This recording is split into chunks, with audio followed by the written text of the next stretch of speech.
when we were talking about direct and indirect, contemporary urban-based literature tends to be that overt messaging, whereas literature that's set in a rural landscape, I think, does take on that slower pace, or the stereotypical slower pace of rural life, and therefore the messages are a little bit more relaxed. They're embedded in the whole story, so you subtly engage with them. And just since you mentioned folklore, we're having a bit of a revival in our mythology in Ireland, well, over the last couple of decades, but really now, when it comes to comics, actually, it's become a big gateway into our previous literature in mythology. But I think our mythology is so rooted in environment, and now that mythology has been brought into urban stories. So these gods and heroes are given these urban settings now, but they still have the characteristics of the natural phenomenon that they were associated with. And I'm totally digressing, and I'm going to stop. All right. It was an interesting session.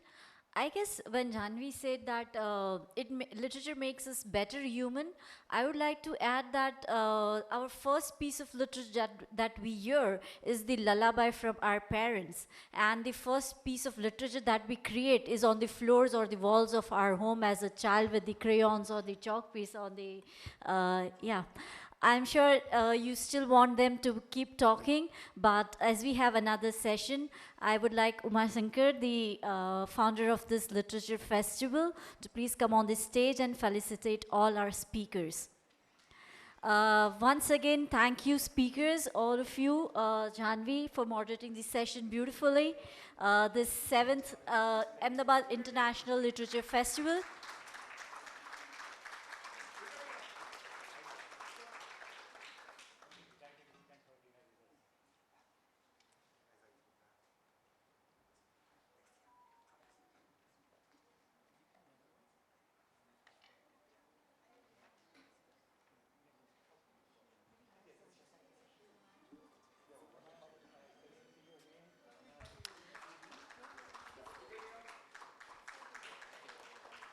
Audience, please, we still have another interesting sessions. One is recital of poems in different languages, and one is for the Gujarati authors, Gujarati books. So kindly sit there and enjoy the other 2 sessions as well.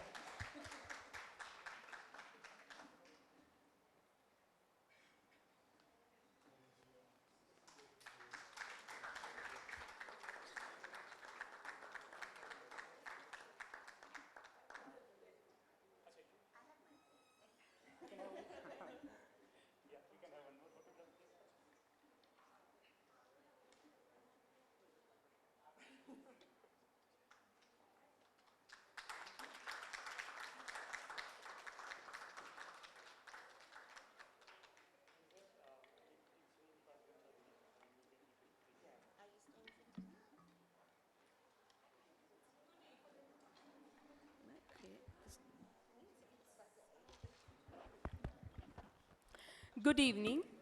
As the day dims and evening unfolds, we are about to begin with a session just apt to set the mood: storytelling. The next session,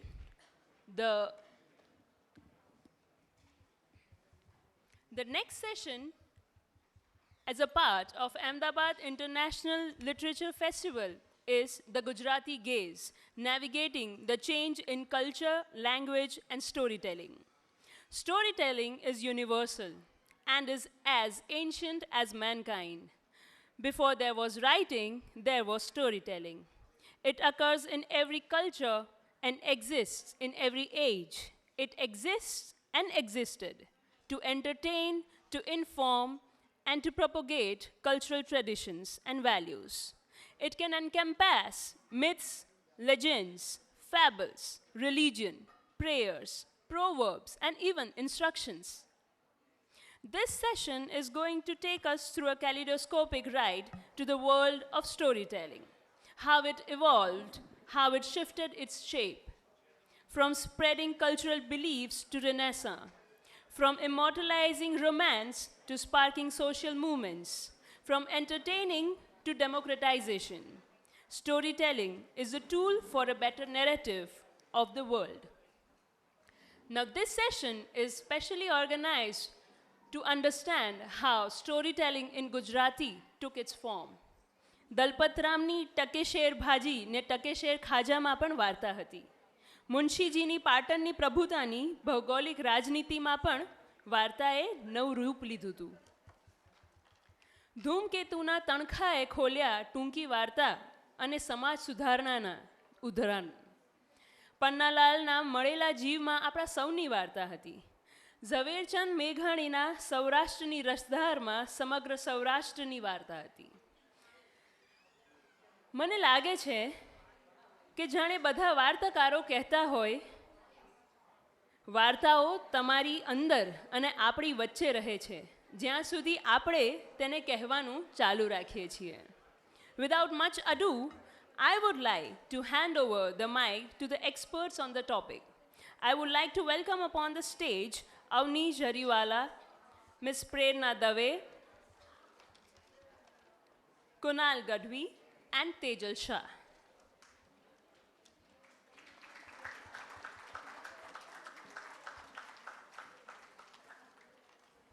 Ms. Avni Jariwala is an author by profession and a published writer of Gujarati language. She has done BA in Bharatnatyam and performed Arangetram as well.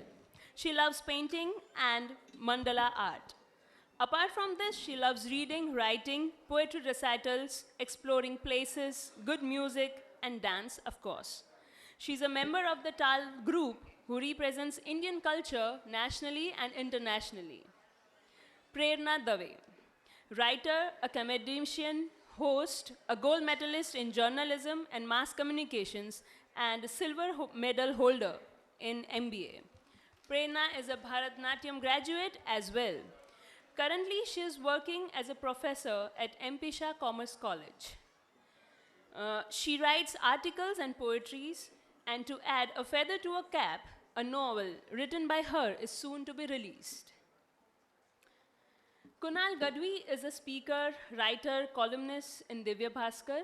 He is currently working as section officer in the Climate Change Department of Government of Gujarat for Renewable Energy. Sir is a Gujarat Cine Media Awardee. He is a faculty at SPIPA for Class 1 and 2 Gazetted Officers Training and mentor for interview skills and general studies. His first novel is also coming soon. Ms. Tejal Shah is a literature enthusiast, and diverse interests and contribution towards Gujarati literature makes her special. She's an anchor, columnist, book critic, YouTuber, and a poet. She's associated with reputed publishers Nav Bharat Sahitya Mandir, e-magazine Spunk, and local newspaper Bhaldarshan. To propagate her deep belief in religion and culture, she contributes on digital platforms of Instagram and Facebook, which has led to significant following of her posts, written under her pen name, Tejni Kalume. I would now request them to take over the session. Thank you.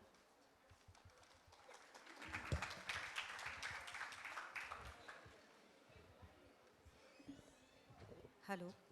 Hello. કેમ છો બધા? અવાજ જ નથી આવતો, જાગો છો ખરા ને? કેમ છો બધા? હા, હવે કઈ વાત શરૂ થાય. સેશન જ વાત અને વાર્તાનું હોય તો બે જણા બોલે ત્યારે જ વાતો કરી શકાય. સૌથી પહેલાં તો ઉમાશંકર યાદવજીનો ખૂબ ખૂબ આભાર કે આવો સાહિત્યોત્સવ એમણે કર્યો, અને મંચસ્થ લેખકોનું પણ હું અભિવાદન કરું છું. આપણું સેશન છે ગુજરાતી યુવાનોની વાત અને વાર્તાઓ. તો મને થાય કે તાહિર ફરહાઝનો એક શેર છે, જબ કભી બોલના વક્ત પર બોલના, જબ કભી બોલના વક્ત પર બોલના, મુદ્દતો સોચના મુક્તસર બોલના. બરાબર? તો જો આ વાત ખાલી એક સામાન્ય વાત જે બે જણ વચ્ચે વાતચીત થાય છે એની આ વાત છે, કદાચ ભૂલાઈ બી જાય. વાત કર્યા પછી આપણે એવું એ ફેરવીને તોડી શકીએ કે અરે મેં કંઈ એવું કહ્યું નહોતું, તો વાત પૂરી થઈ ગઈ. પણ વાર્તા જેનું દસ્તાવેજીકરણ થવાનું છે, છપાઈ એટલે છપાઈ, તો એ વાર્તા કેવી હોવી જોઈએ એની આજે આપણે વાતો કરીશું. વાર્તા મને એવું લાગે કે બે જણ વચ્ચે શબ્દોની આપ-લે હોય ને એ વાત છે, પણ શબ્દ સંધાનની એક ક્ષણ છે ને એ વાર્તા છે. જે શુદ્ધ અને સમૃદ્ધ કરે એ વાર્તા છે. જ્યાં દરેક વાચક પોતાનો વિસામો, પોતાની લાગણીનો અરીસો શોધે અને પામે ને એ વાર્તા છે. તો વાત અને વાર્તા વચ્ચેનો પ્રવાસ કુણાલભાઈએ લગભગ 2009થી ફેસબુક પર શરૂ કર્યું લખવાનું, અને હવે પહોંચ્યા છે વાર્તા સુધી, જેમનું પુસ્તક આવે છે કિંગ કર્તવ્ય મૂળ. તો એમને જ આપણે પૂછીએ કે તમારો આ વાત અને વાર્તા વચ્ચેનો પ્રવાસ કેવો રહ્યો? તમારે ગંભીરતાથી એને લેવો પડ્યો, ફેરફારો કરવા પડ્યા, કે વાત અને વાર્તા એકરૂપ જ થાય છે? એક નમસ્તે શ્રોતાગણો, મારા મિત્રો બધા, અને મંચસ્થ લેખકો, લેખિકાઓ. રાધર, હું એક જ લેખક છું અહીંયા. એક બીજા મિત્ર આવવાના હતા, આશીષ, પણ એ સમહાવ આવી ના શક્યા. અને થેન્ક યુ ઉમાશંકરજી ફોર સચ અ નાઇસ ઇવનિંગ ટુડે. એક સાયન્સના સ્ટુડન્ટ હોવાના કારણે ક્યારેય સાહિત્ય તરફ મારો આગળ પ્રવેગ થશે એવી મેં ક્યારેય વિચાર્યું ન હતું. પરંતુ જે મારા નાનાજી છે એ મને નાનપણમાં ઘણી બધી વાતો કરતા, જેમ કે વિસા બોલીની વાતો કરતા, બાપા ફૂક કરીને જે વાર્તા છે એ કરતા. એટલે મને સમહાવ એવું થયું કે સેપિયન્સ કરીને જે પુસ્તક છે એમાં પણ લખેલું છે કે ભાઈ નાસાના સાયન્ટિસ્ટ જ્યારે રિસેસમાં મળે છે ત્યારે તો એ ગોસિપ જ કરતા હોય છે. નાસાના સાયન્ટિસ્ટ રિસર્ચમાં એ વાત નથી કરતા કે આપણે આટલો પ્રવેગ વધારી દઈએ તો આમ થશે. એટલે ગોસિપ જે વસ્તુ છે એ માનવ સહજ છે, અને એ લોકો આ બધી જે વસ્તુઓ છે, તો મને એમ થયું કે સાયન્સની કોઈ વાત હોય કે પછી કોમર્સની કોઈ વાત હોય કે પછી મારે કોઈ જીપીએસ યુપીએસના સ્ટુડન્ટને કોઈ સમજાવવું છે, તો મૂળ જે માણસ જે કરે છે એ વાત જ છે. તો ફેસબુકમાં તૂટ્યા ફૂટ્યા શબ્દોથી અંગ્રેજીમાં અને પછી હિન્દીમાં અને પછી ગુજરાતીમાં અને બધું કર્યું, અને લોકોનો ધીમે ધીમે પ્રેમ મળ્યો. અને ઘણી એવી બધી પોસ્ટ છે કે જે મેં સાયન્ટિફિક અપ્રોચ સાથે લખી છે. એટલે મારામાં એવું નથી કહેતો કે બીજા વાર્તાકારો અદ્ભુત લખે છે, પરંતુ મારામાં ક્યારે એવું નહોતું કે હું અવતરણ ચિહ્નનું ધ્યાન રાખું. મારામાં એવું ક્યારે હતું નહીં કે હું પછી વક્તા, શ્રોતા, પછી આના પછી આ બોલે, એવું મારામાં હતું નહીં. મેં બહુ જ જેને કહેવાય ને કે નોન સાયન્ટિફિક પદ્ધતિથી લખવાનું શરૂ કર્યું. પરંતુ મેં એ વિચાર્યું, જસ્ટ બિકોઝ સંદીપભાઈ પણ છે, રિંકુબેન પણ છે, કે આપણે જે તૈયારીઓ કરતા હતા અમે લોકો, તેમાં ભૂગોળ પણ વાંચતા હતા, ઇતિહાસ પણ વાંચતા હતા, કલ્ચર પણ વાંચતા હતા, સાયન્સ પણ વાંચતા હતા. તો મારી વાતમાં બધું જ સમાવેશ થાય. હું લોકોને નિબંધો શીખવાડતો હતો, તો એની અંદર હું એવું કહેતો હતો તમને કશું ન સૂચે તો તમે WH ક્વેશ્ચન પોતાને પૂછી લો, વોટ, વેન, વેર, વાય. તો આવી બધી મારે જ્યારે લોકો સાથે સતત કાઉન્સિલિંગ થતું ત્યારે મને એમ થયું કે મારા હૃદયમાં જે વાત રમે છે અને હું જે શીખ્યો છું મારા મિત્રો જોડેથી અને મારા નાના બાપુ છે એનાથી, તો એ મારે હવે જે હું પૂરેપૂરું જે છું એ મારે રજૂ કરવું જોઈએ. અને પછી મેં કિમ કર્તવ્ય મૂઢ એટલે કે અસ્તિત્વથી મુક્તિ સુધીનો જે પ્રવાસ છે એ લખ્યો છે. પણ એટલે મારો મૂળ પ્રશ્ન એ હતો કે પ્રવાસમાં જે હતું જેમ હતું એમ જ ચાલ્યું, કે તમને એક પોઈન્ટ ઓફ ટાઈમ લાગ્યું કે ના, હવે મારે બધી જ વસ્તુ, ભાષા છે એટલે જોડણી, વ્યાકરણ, બધાને ધ્યાન આપવું પડશે, ગંભીરતાથી લેવું પડશે, કે વાત અને વાર્તા એક જ રહી, કે એમાં કોઈ પરિવર્તન આવ્યું? ખૂબ જ મોટું પરિવર્તન આવ્યું. બહુ જ સારા વિચારને જો તમારી ભાષા નબળી હશે, જો તમારું વ્યાકરણ નબળું હશે, તો એ વિચાર હતો ન હતો થઈ જશે. હવે ધારો કે શોલે મૂવીનું ડાયલોગ છે કે ભાઈ કિતને આદમી થે, નોર્મલ વાક્ય છે ને, કિતને આદમી થે, આમાં ક્યાં કોઈ નવાઈ છે? પરંતુ એ અમર થઈ ગયું છે. તો એ બોલવાની જે શૈલી છે એણે એને અમર કરી નાખ્યું છે. તો ઘણા એવા બધા વાક્યો છે કે જે આમ જોવા જઈએ આજે લખો તો કે બહુ સિમ્પલ છે, પરંતુ કોઈએ ધારો કે બુદ્ધનું જે ફિલોસોફી, હમણાં મેં ફેસબુક પર આખી એક આર્ટિકલ લખેલો, તો એમાં એમ છે કે હમ એક ही નદી में 2 बार नहीं नहा सकते. તો એ જે વાત જે છે એ છે, અત્યારે કોઈ વાત કરશે તો નોર્મલ લાગશે, પરંતુ એનું ફિલોસોફિકલ આસ્પેક્ટ બહુ મોટા છે. તો મારું એવું કહેવું હતું કે જ્યાં સુધી તમે સાચું વ્યાકરણ નહીં લખો, જ્યાં તમે ધારો કે અમારા ગઝલ લખે છે સંદીપસિંહ, તો એનું જે બંધારણ છે, છંદો વિધાન છે, એ સાચું નહીં હોય ત્યાં સુધી એ એક મુક્તસર એક પોઈન્ટ લેવલ સુધી નહીં જાય. એટલે આપે જે કીધું એ બહુ સાચી વાત છે. હું ખાલી મને રાજી કરવા માટે, મારા મહિલાને રાજી કરવા માટે લખતો હતો, પરંતુ 2017-18 પછી મને થયું કે એનું એક પરફેક્ટ સેટ છે. શું આ ટૂંકી વાર્તા છે, શું આ નવલિકા છે, શું આ નવલકથા છે, કે મેં બસ આમ મને મનમાં સૂઝ્યું મેં લખી નાખ્યું એવી વાત છે, કે પછી કવિતા છે. તો એ ગદ્ય છે અને કે પદ્ય છે, એ બધું પછી મને થોડુંક થયું. મેં એનો કે ડેડિકેટેડ અભ્યાસ તો નથી કર્યો, પરંતુ મને એમ થયું કે જે બધા સંપર્ક સૂત્રો છે ઈચ્છા થઈ અને એના કારણે પરિવર્તન થયું કે આગળ લાયા. વધીએ. રાઈટ. તમે એક બહુ સરસ વાત કરી, જેમ કે એક નદી મેં 2 બાર નહીં નહા सकते. તો પ્રેરણા, તમને એવું નથી લાગતું કે શબ્દો સ્થૂળ હોઈ શકે, પણ જે શબ્દ યાત્રા છે એ બહુ સૂક્ષ્મ હોય, એટલે વાર્તામાં જ્યાં સુધી સૂક્ષ્મતા ન આવે ત્યાં સુધી મજા નથી આવતી? ડેફિનેટલી. કારણ કે વાર્તા ત્યારે બને છે, કોઈ પણ હમણાં તમે વાત કરી કે વાર્તા ક્યારે બને છે, જ્યારે એમાં ગહનતા આવે, જ્યારે એમાં ચિંતનાત્મકતા આવે અને જ્યારે સંવેદનો આવે, ત્યારે જે વાર્તા બને છે. સો આઈ કમ્પ્લીટલી અગ્રી કે સૂક્ષ્મ વસ્તુ છે એનાથી જ વાર્તા બનતી હોય છે. અચ્છા, મને એક, તમે પોતે આવી રીતે છોકરાઓને ભણાવો છો કોલેજમાં, તો તમને એવું લાગે છે કે અત્યારની જનરેશનને જે વાર્તાઓ આવી રહી છે એમાં રસ છે, અથવા તો હજુ એ લોકોને કંઈ પરિવર્તન જોઈએ છે? હું થોડા તરવરિયા યુવાનોને ભણાવું છું, નવો મૂછનો દોરો ફૂટ્યો હોય એવા લોકોને. એટલે સામાન્ય રીતે એક એવો ખ્યાલ પ્રવર્તી રહ્યો છે આપણા સાહિત્ય જગતમાં કે એ લોકોને માત્ર લવ સ્ટોરીઝ જોઈએ છે, એ લોકોને માત્ર બોલ્ડ સ્ટફ આપો તો જ એ રાજી થાય છે. પણ મેં સતત, મારું એક ઓબ્ઝર્વેશન એ રહ્યું છે કે એમને આધ્યાત્મ તરફ પણ રસ છે, જો એમને પ્રેમથી અને રસપ્રદ રીતે પીરસવામાં આવે. અને એ એટલી વધારે બુક્સ થાય તો રસપ્રદથી એક વાત અહીંયા મને કહેવાનું મન થાય છે. ઉમાશંકરજીએ બહુ સરસ પેનલ ગોઠવી છે. એક અવની છે જેની ઓલરેડી બુક પબ્લિશ થઈ ગઈ છે, કુણાલભાઈ છે જેની બુક પબ્લિશ થઈ રહી છે, અને પ્રેરણા છે કે જેની બુક લખાઈ રહી છે, છેલ્લા પ્રકરણો છે ને આવી રહી છે. એટલે આ ઇટસેલ્ફ ઇઝ અ યાત્રા, એટલે બધાનો અલગ અલગ પ્રોસેસ ચાલી રહ્યો છે. જે અવનીની બુક છે અવંતિકા, તો એને રિલેટેડ વાત આપણે કરીએ. એક સ્ત્રીની વાત છે પુસ્તકમાં કે લગ્ન પછી એનો શોખ એને નથી થઈ શકતો એનાથી પૂરો, અને જે એકદમ જેના શોખ માટે ડેડિકેટેડ છે અથવા એના શોખને પૂજાની જેમ પૂજે છે અને એને છોડવું પડે છે, તો પછી વાર્તામાં શું થાય છે એમ. તો તમને એવું લાગે છે કે એક વાત જ છે, એક સ્ત્રીની વાત છે, અને ઘણી બધી વાર એવું થાય કે અત્યારે આપણે બધા મહિલા સશક્તિકરણમાં બરાબર મંડી પડ્યા છે, કે પણ ખરેખર જ્યારે રિયલ લાઈફમાં જોઈએ, રિયલ વાત જોઈએ, ત્યારે એવું થાય છે કે જેટલું બહાર દેખાય છે એટલું અંદર હોતું નથી. જે કોર્પોરેટ વર્લ્ડમાં પણ કામ કરતી સ્ત્રીઓ છે એને ઘણું બધું સહન કરીને આવવું પડતું હોય છે, અથવા તો એ પછી કન્ટિન્યુ કરી જ નથી શકતી અને ઘણા બધા એમને સમસ્યાઓનો સામનો કરવો પડે છે. હા, 100%. સ્ત્રીઓ ગમે તે સેક્શનમાંથી આવતી હોય, કોર્પોરેટ જગત હોય, ખાલી હાઉસવાઈફ હોય, કંઈ પણ હોય, પણ આંતરિક રીતે એટલી બધી ઇમોશનલ હોય, પોતાના બાળકો હોય કે પતિ હોય કે ફેમિલી કુટુંબ હોય એનું, એના માટે બધું જતું કરવાની આવડત ધરાવે જ છે.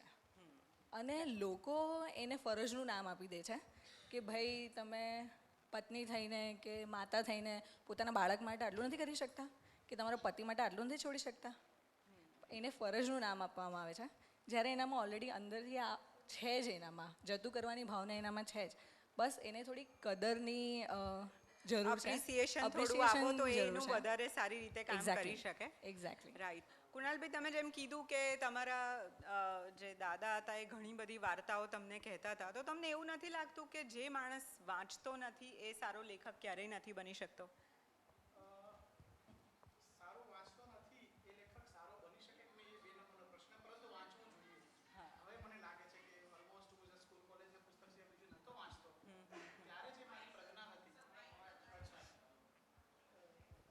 જે મારું જ્યારે વાંચન મારું થોડું ઘણું ઓછું હતું ત્યારે જે મારી પ્રજ્ઞા હતી, અને હવે ઘણું બધું અલગ અલગ લિટરેચર, અલગ અલગ ભાષાનું અને અલગ અલગ લોકોને ખાસ કરીને મળવાનું એ આપને પણ સૂચન કરું છું. અને ખાસ કરીને જેમ ભારત ભ્રમણ કરવું જોઈએ બધાએ, તો એ ફૂટપ્રિન્ટ્સ તો રહે જ છે. એટલે એમ કહેવાય છે કે 100 લાઈન તમે વાંચો અને પછી એક લાઈન લખો. એટલે ખરી વાત વાંચન છે, તો ખૂબ agree. જરૂરી છે. એવું નથી કે તમે બીજાનું વાંચશો તો તમે એને કોપી કેટ થઈ જશો, એવું નથી. તમારો જે માહેલો છે, તમારું જે બ્રિંગિંગ અપ થયેલું છે, તમે જે વિસ્તારમાંથી આવો છો, જે પેરેન્ટ્સે તમને જે ઉછેર કર્યો છે, જેમ તે સ્કૂલ કોલેજમાંથી તમે જે ભણ્યા છો, એ વાતાવરણ અને તમે જે અભ્યાસ લીધો છે બહારથી એક્સટર્નલ વર્લ્ડમાંથી, એને લઈને એક સરસ મજાનું અમૃતનું નીપજે છે. એટલે એ અચ્છા, તો કરવું છેલ્લું જ જોઈએ. કયું પુસ્તક તમે એવું વાંચ્યું જે વાંચીને, ગુજરાતી સાહિત્યનું, કે જે વાંચીને તમને એવું લાગ્યું કે બસ મારે આવું જ લખવું છે, અથવા તો આવી રીતનું મારે કંઈક કરવું છે, એવો કોઈ પ્રભાવ તમારા ઉપર છૂટ્યો? મેં હિન્દીનું એક પુસ્તક હમણાં કિસ્સા લખનૌમાં વાંચ્યું, અને અંગ્રેજીમાં પોલિયાનાનું ગુજરાતી અનુવાદ મેં વાંચ્યો છે. એટલે પોલિયાનામાં એટલી બધી પોઝિટિવિટી છે કે એક માજી વળી ગઈ છે તો પણ એમ કહે છે કે સારું કર્યું હું વળી ગઈ, જેથી કરીને ફૂલ તો સરળતાથી ચૂંટી શકીશ. તો આ પોઝિટિવિટી એ આ વસ્તુ આપણને કોણ આપે અને કેટલા સંઘર્ષ પછી મળે, અને એ કોઈ ચરિતાર્થ કરી અને આટલા આખા જીવનનો એ પરિપાક તમને કોઈ આપી દે. કોઈ ઈસરોનો સાયન્ટિસ્ટ હોય અને 40 વર્ષ જોબ કરી હોય અને પછી એ સાહિત્ય કંઈક લખે ને એ તમને પરિપાક સ્વરૂપે આવે. એટલે આ વાત છે, આ નવલકથા છે, નવલિકા છે, એ તમારી એક કમ્યુનિકેશનનું એક સાધન માત્ર છે. એને ફિલોસોફી લખવી છે પરંતુ એ લેવલ ઉપર નથી જઈ શકતો, ગ્રીક ફિલોસોફર ઇન્ડિયન ફિલોસોફર સુધી નથી જઈ શકતો, તો એ પોતાની નાની વાત સરસ મજાના શબ્દોથી નવલકથાથી આપે છે. એટલે નવલકથા એ બીજું કશું નથી પરંતુ એ વાત પણ છે, એ કાવ્ય પણ છે, એ સંવેદના પણ છે, બધું જ છે. એટલે વાર્તા ખૂબ જરૂરી છે. બરાબર. તો તમે જેમ કીધું એમ કે એક પોઝિટિવિટી પર છે, એક ફિલોસોફી પર છે, તો તમારી નવલકથા તમે રિયાલિટી પર લીધી છે કે ફિક્શન છે? મારી નવલકથા લગભગ 70% રિયાલિટી છે. હું પાછો સાયન્સ બેઝના કારણે 70% રિયાલિટી છે, 30% ફિક્શન છે. એ કેથરીન મેન્સફિલ્ડની સરસ મજાની વાર્તા છે, કપ ઓફ ટી. એનું પહેલું જ વાક્ય છે કે કેથરીન મેન્સફિલ્ડ કેવી છે. તો કેથરીન મેન્સફિલ્ડ તો રાઇટર છે, એને રોઝમેરી ફેલ એની પાત્ર છે. તો રોઝમેરી ફેલ કેવી છે? તો રોઝમેરી ફેલ એ એના મિત્રોનો સરવાળો છે. રોઝમેરી ફેલ એના મિત્રોનો સરવાળો છે. રોઝમેરી ફેલ જે છે એ એના મિત્રો પેઇન્ટર છે, કોઈ એના મિત્રો આજે ત્રણેય જે છે એ ભરતનાટ્યમના વિશારદ છે. તો હું પણ બહુ ભાગ્યશાળી છું કે આવા લોકો સાથે મને સ્ટેજ શેર કરવા મળ્યું. તો અમુક મિત્રો જે બ્યુરોક્રેટ્સ છે, અમુક મિત્ર કવિઓ છે, તો આ લોકોમાંથી 5%, 10%, 2%, 8%, 10% ભેગા થઈ અને રોઝમેરી ફેલ બની છે. તો એ 18-19 વર્ષમાં મેં આ વાંચી, મેં કાજલબેનને પણ આ વાત કરી અને ત્યાંથી મને થયું કે કેમ નહીં, હું શું કરવા ઈશ્વરની શોધમાં સાવ સ્વાર્થી બનીને એકલો નીકળી પડું. એના કરતાં હું એવું ના કરું કે આત્મખોજ કરું અને એ આત્મખોજની અંદર મારા મિત્રોમાં કોઈ ગઝલકાર છે, કોઈ કવિ છે, કોઈ વાર્તાકાર છે, કોઈ બ્યુરોક્રેટ્સ, એમાંથી હું થોડું લઉં. અને મારી કથામાં યુઝવલી કોઈ એસ્પિરન્ટની કથા હોય, યુપીએસસીની કથા હોય, જીપીએસસીની કથા હોય, તો છોકરો છેલ્લે પાસ થાય. આપણે પાસ કરવો જ નથી એને, આપણે ખાલી એને મજા કરાવી છે. એટલે એક અમેરિકાના મોટિવેશનલ ગુરુ આપણા સંત સરસ મજાના ભગવા કપડાં પહેરેલા અને પછી અમેરિકાવાળાએ કીધું કે તમે શું છો, આર યુ મોટિવેશનલ ગુરુ?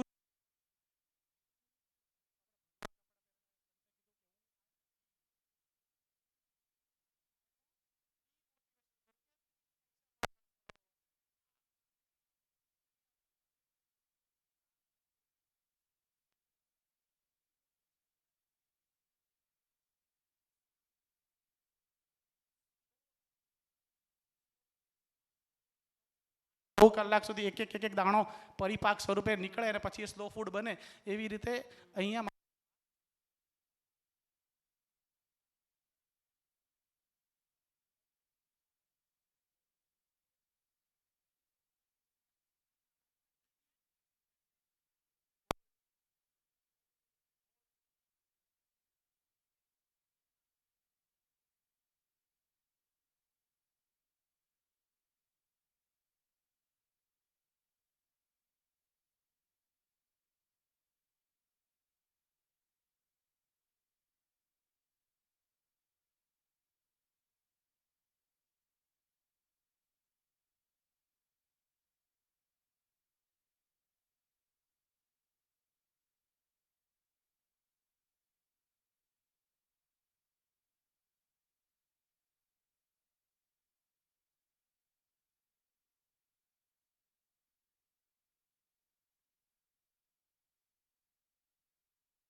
યાર કહીને ઓછા ઓછા થતા હોય ત્યારે શું ટેઢી આંખે આ મહાપુરુષને જોઈ જોઈ શેઠ સાહેબનો ઘોડો કંઈ ઓછો મગરૂર બનતો હશે?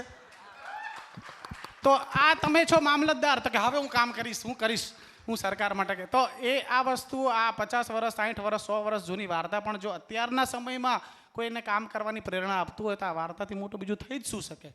એટલે મારી વાર્તામાં કદાચ કોઈ નિષ્ફળ જતો હશે, સફળ જતો હશે, તો મારે તો એ જ કહેવું છે કે ભણજો જ, પાસ થજો જ, પણ ન થવાય તો પણ વાંધો નથી. તો પણ વાર્તા વાંચજો જ, એટલે વાંધો નથી. બરાબર. તમને એવો વિચાર આવ્યો કે અવંતિકાની સિક્વલ કે પ્રિક્વલ હોવી જોઈએ? ના ના, અવંતિકાની સિક્વલ તો ના જ હોવી જોઈએ, કારણ કે હું નથી ઈચ્છતી કે કોઈ પણ સ્ત્રી પોતાનું બધું છોડીને કોઈ પણ એક વ્યક્તિને સમર્પિત થઈ જાય અને એણે પોતાના જે શોખ હોય એ છોડવા પડે. હું નથી ઈચ્છતી કે કોઈ પણ સ્ત્રી આવું પગલું લે. બધી સ્ત્રીઓને પણ છૂટ છે, એને ફરજનું નામ આપીને આપણે આગળ નહીં વધવું જોઈએ. બધાને પોતપોતાના રસ્તાઓ હોય છે, એને પણ આગળ વધવા દેવું જોઈએ. અને આપણે એને આગળ વધવા દેવાવાળા કોણ ભાઈ? આપણે પોતાની રીતથી આગળ વધીએ, એ પણ એક હ્યુમન જ છે અને આપણા જેવા અધિકારો ધરાવે છે, તો આપણે એને રોકવાવાળા કોણ? એટલે હું નથી ઈચ્છતી કે સ્ત્રી પોતાને બિચારી સમજે. સ્ત્રીઓએ પોતાના માટે વિચારવું જોઈએ અને વિચારવું જ જોઈએ. કોઈ તમને સ્વાર્થી કહે તો ભલે કહેવા દો, એ લોકો આપણને રાખવા નથી આવવાના, આપણે આપણી જોડે જ રહેવાનું છે. ગમે તેવા ડિપ્રેશનમાંથી બહાર આવવા માટે પણ કોઈ આપણને સાથ નથી આપવા આવવાનો. ફક્ત તમે અને તમે જ પોતાની મદદ કરી શકો છો અને બીજું કોઈ જ નહીં. જો એક સ્ત્રી કોઈ બીજા પુરુષમાં કે કોઈ મિત્રમાં પોતાની શાંતિ કે શોધતી હોય ને, તો એ ઘડીકભરનું હોય છે. તમારી શાંતિ પોતાનામાં જ છે, તમારે જ તમારી મદદ કરવી જોઈએ. કોઈનામાં આપણે સુખ શાંતિ ને પ્રેમ શોધીએ ને, એના કરતાં આપણે જાતને પ્રેમ કરતા થઈ જઈએ, તો આનાથી વિશેષ કશું જ નથી. ખરી વાત. ઘણી બધી સ્ત્રીઓને બિચારા બનવાની ટેવ હોય છે કે ભાઈ મારા પતિ આવું કરે છે, કે કોઈ ટીન એજની છોકરી હોય તો કે મારો બોયફ્રેન્ડ મારી આમ, મને સાસુ સાથે નથી ફાવતું, મને ઘરમાં આવા કંકાસ થયા કરે છે. પણ એ સ્ત્રી પોતાની જાતને બિચારી બનાવવા કરતાં અને લોકો સામે પોતાના રોદણા રડવા કરતાં, હું એમ વિચારું છું કે એનું કન્ક્લુઝન શોધો. જો એ વસ્તુમાંથી આપણને શાંતિ મળતી હોય, એ વસ્તુ કરવાથી જતી કરો અમુક વસ્તુ. તમારું પીસ ઓફ માઇન્ડ તમારા માટે બધું જ છે. સ્ત્રીઓને એક આદત ખરી કે વધારે પડતું વિચારે, એટલે હું એવું ઈચ્છું છું કે વધારે પડતો વિચાર પોતાના માટે કરો, નહીં કે બીજા માટે. ખરી વાત છે, ખરી વાત છે, બિલકુલ એગ્રી. સેશન આગળ ચલાવીએ એ પહેલાં મારે ઓડિયન્સમાં જસ્ટ પૂછવું છે કે કેટલા લોકો અહીંયા છે જેને પ્રશ્નો બહુ જ બધા છે અથવા પ્રશ્નો કરવા છે, તો વાત એ રીતે વધારીએ, અથવા તો તમને અમે તો વાર્તા જ કરીશું, તમને વાત કરવાનો પછી ચાન્સ નહીં મળે. એટલે કેટલા જણ છે જેને કોઈ પ્રશ્ન છે કે પૂછવું છે? નહીં તો એટલે એક પછી આપણી પાસે ટાઈમ બહુ ઓછો છે, એટલા માટે I just wanted to know. Fine, અગર કોઈને પ્રશ્ન વધારે હોય તો બહાર મળી જ શકીએ છીએ અને પૂછી જ શકીએ છીએ. તો આપણે સેશનને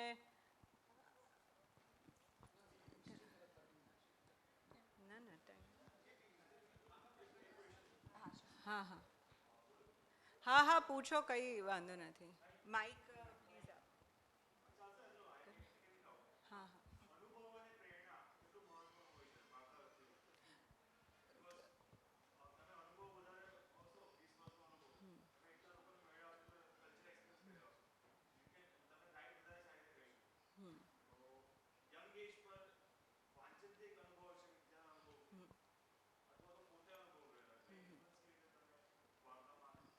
હું આપી શકું જવાબ વિથ યોર પરમિશન? આપી દઉં. જો કોઈ પણ જ્યારે વાર્તા બને ને, તો મૂળે તો એ વાત જ હોય છે. ચુનીલાલ મડિયાની એક વાર્તા હતી, જયંત ખત્રીની છે કદાચ, કે ચુનીલાલ મડિયા, આઈ એમ નોટ શ્યોર. ખીજડે કરીને એક હતી. એ મૂળે તો વાત જ છે જેના ઉપરથી આખી વાર્તા બની. અથવા તો કુણાલભાઈએ જે લખી એ મૂળે તો એક વાત જ છે જે એમણે જોયું, અનુભવ્યું, એના પરથી વાત જ છે. એમણે જે અનુભવ્યું એ પણ એક વાત જ છે જેને વાર્તાનું રૂપાંતર આપ્યું. એટલે અનુભવ વગર વાર્તા શક્ય જ નથી. પહેલાં એક વાત તમે જોઈ, પણ એ વાત જ્યારે સ્પર્શે ને ત્યારે જે વાર્તા બને છે. અને સ્ટીલ આપણે આ લોકોને પણ પૂછીએ કે કયા અનુભવમાંથી પસાર થયા. કુણાલભાઈ, બહુ સરસ પ્રશ્ન છે કે અનુભવ, તમે કેવો અનુભવ, એટલે અમુક અનુભવ કેવા હોય છે કે જે તમે અનુભવ્યા હોય એ સાચું હોય, પણ કદાચ જગત સ્વીકારવા તૈયાર નથી કે આ વાત સાચી છે, તો તમે એવી વાત બેધડક રજૂ કરી શકો? મારી વાત કોઈ પણ ફેસબુકમાં હોય અથવા તો કોઈ કિતાબમાં હોય, એ અનુભવજન્ય જ છે. હું ઘણીવાર પ્રયત્ન કરું છું કે હું શીખું યુટ્યુબમાંથી અથવા તો કોઈક નવું સાયન્ટિફિક ટેમ્પરામેન્ટથી, પણ એ નથી થતું. અત્યારે હું જે પણ બોલ્યો છું, હું તૈયાર કરીને આવ્યો છું, હું ભૂલી ગયો છું. જે મેં આટલા વર્ષમાં અનુભવ્યું હું એ જ બોલી શક્યો. હવે ધારો કે મેં લખ્યું હોય કે હું રાજકોટની કોઈ વાડીમાં બેઠો હોય તો પછી ત્યાં ભાભો બીડી પીતો હોય તો એની સુગંધ હોય, લીમડામાંથી લીંબોડી ધીમે ધીમે ધીમે નીચે પડી રહે છે એની સુગંધ હોય, ટ્રેક્ટર ઠાક ઠાક ઠાક ઠાક અવાજ કરી રહ્યું છે એની અંદરની ડીઝલની વાસ એની અંદર ભળતી હોય, નાનું બાળક અહીંયા છે અને પોન્ડ્સનો પાવડર એની મમ્મીએ જૂનો 90s વખતનો લગાવ્યો છે એની સુગંધ એમાં ભળતી હોય, તો એ બધી જે સુગંધ ભળે અને પછી મને એમ થાય કે પછી હું અહીંયા વાડીએ બેઠો છું અને ત્યાં જે કૃત્રિમ સુગંધ આવે કે કોઈ દિલ્હીની છોકરીએ ફોરેસ્ટ એસેન્શિયલ લગાવ્યું છે અને એના કારણે કૃત્રિમતા ભળી ગઈ છે, તો એ બધું મેં અનુભવ્યું છે જ. એટલે મને યુઝવલી કદાચ હું ફોરેસ્ટ એસેન્શિયલની જગ્યાએ પોન્ડ્સ લખી નાખું એટલું કરી શકું, પરંતુ અનુભવ વગર એટલી બધી કૃત્રિમતા આવે છે ને કે તમે એક પેરેગ્રાફથી વધારે આગળ નહીં જ વધી શકો. અનુભવ જરૂરી છે. પછી 5 વર્ષ નાના હતા ત્યારનો અનુભવ હોય કે અત્યારનો અનુભવ, અનુભવ વગર કથા લખાતી નથી. કુણાલભાઈ, એક પ્રશ્ન આગળ કરું કે આ અનુભવની વાત કરી, બરાબર? તો તમે સુગંધની વાત કરો, ખેતરોની વાત કરી, તમે જે બધી અનુભૂતિ લખી, પણ એ પોન્સ હતું કે બીજું એસેન્શિયલ હતું, એની વાચકોને કેટલી જરૂર? તો એ કરવાની જરૂર કે એ વાર્તાને નિરસતા તરફ ધકે? મારી હંમેશા એ પ્રયત્ન છે કે હું ઇન્ફોર્મેશન પણ આપું. મેં ત્રિસ્તા દ કુન્હા લેખ લખ્યો તો ત્રિસ્તા દ કુન્હા વિશ્વમાં એક એવો ટાપુ છે કે જે દુનિયાના દરેક ભૂખંડથી, દુનિયાના દરેક જગ્યાએથી સૌથી દૂર આવેલો છે. એની જગ્યાએ બીજું કોઈ ભૂખંડ એટલું દૂર છે કે અવકાશમાં રહેલો ઇન્ટરનેશનલ સ્પેસ સ્ટેશનમાં 4 વૈજ્ઞાનિકો હોય જ છે. એ નજીક પડે. આમ જાઓ ને તો થલતેજ ના આવે, આમ જાઓ ને તો પેલો માણસ નજીક પડે. તો 4,500 કિલોમીટર 4,500 કિલોમીટર દૂર બધે બાજુ જો ત્યાં વોલ્કેનો ફાટે તો તમે કશું જ ના કરી શકો. તરાપામાં તમારે દરિયા રાહ જોવી પડે. તો આ વાર્તા હું શરૂઆત એવી રીતે કરું છું કે ભાઈ કાફેમાં બેઠા બેઠા સંદીપ અને એક મહેશ્વરી બેઠા છે અને મહેશ્વરીના હાથના નખમાં બ્લુ કલરની નેલ પોલિશ એવી છે જાણે ત્રિસ્તા દ કુન્હાના 7-8 ટાપુઓ. તો એ રીતે તમે કરો. મારે માહિતી જ આપવી છે કે તમે વાંચજો, ગૂગલ કરજો, યુટ્યુબ કરજો, જોજો. ત્રિસ્તા દ કુન્હા બહુ જ સરસ આઇલેન્ડ છે, પરંતુ હું તમને એવી ઇન્ફોર્મેશન નહીં આપું જીપીએસના સ્ટુડન્ટને આપું એવી રીતે હું વાર્તાના સ્વરૂપે આપીશ. હા, એટલે એ જ વસ્તુ થઈ કે વાતમાં નીરસ વાતમાં રસિકતા ઉમેરી દીધી તો વાર્તા થઈ ગઈ. એનું તથ્ય બદલાતું નથી, પણ તમારે એક સાદી વાતને, એટલે એવું કહેવાય કે સત્ય અને સ્વપ્નનો છેદ ઉડાડે તે વાર્તા. સત્ય અને સ્વપ્ન જે ક્ષિતિજ પર દેખાય એ વાર્તા છે. એટલે તો એ રીતે છે. હા હા, વાંધો નહીં.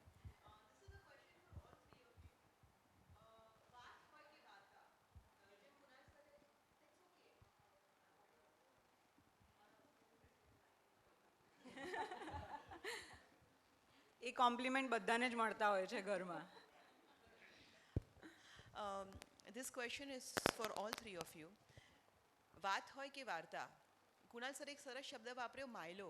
જ્યારે તમે શરૂઆત દરેક જણની પોતાની જાત માટે લખવાથી જ થતી હોય છે, પછી શું અંદર એક કેમિકલ બદલાય છે જ્યારે એ વાત કે વાર્તા લોકો સુધી લઈ જવાની ભૂખ જન્મે છે.